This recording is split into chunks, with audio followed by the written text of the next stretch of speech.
You are looking live at beautiful San Diego, California. I'm Jay Mervis, and you're on the Jay Mervis Hammerdown Roadshow. As always, we are talking trends, tech, and tunes, and we're jamming on ransomware today.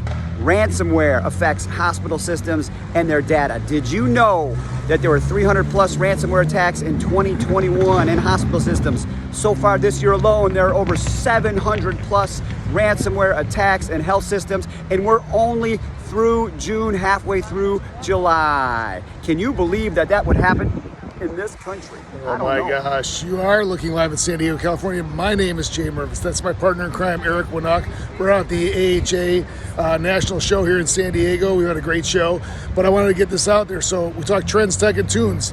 One of the things that we've seen in the marketplace is how do we get in front of ransomware? One of our tools is Deceptor. So it's funny that Eric pretended he was me, and that's what we're trying to do with our Deceptor technology, is get out in front of ransomware. What we have the ability to do is set up a variety of different honeypots to compromise the bad actors. So within the Deceptor technology, it's not a 3 or 4 or 5 year project.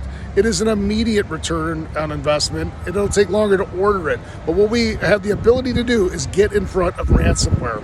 And everybody's concerned about ransomware, risk, rural health, radiology, and resource constraints. And like Eric said, pretending he was me, that there's been double the ransomware incidents this year from last year. We're only halfway through the year. So what techniques are we doing to get in front of that?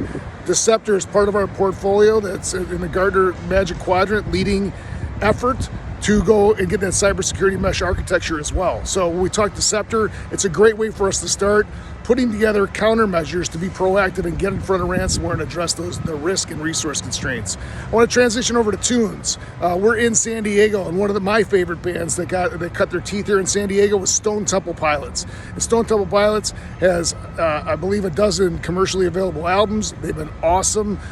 You can drive your car and croon along. You can work out to it.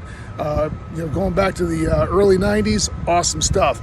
The 2 songs that tie into the ransomware are songs that they did differently. So the first one is Plush. They did it acoustically. Those of you young enough to remember when they were on MTV and they put it acoustically, like, who are these guys? This is awesome. And then they did on Led Zeppelin cover on a compilation album of Dancing Days. So Scott Weiland always had a great frontman sense, and they had a great sound, and they're one of the only bands that can pull off Dancing Days as a cover. So appreciate everybody out here. You want to sit down and talk about Deceptor? We've got great product management teams as well as our healthcare team to come in and talk about that. Like I said, we're out at the AHA show, closing out strong today. My next guest on the podcast that's going to get released Friday is Cory Worf from Weddington Fitness Center. We're going to talk about the fitness journey, how it ties into cybersecurity, and the positive impacts that fitness has on everyone's overall ability within the healthcare system. Thanks for tuning in to the Hammerdown Roadshow.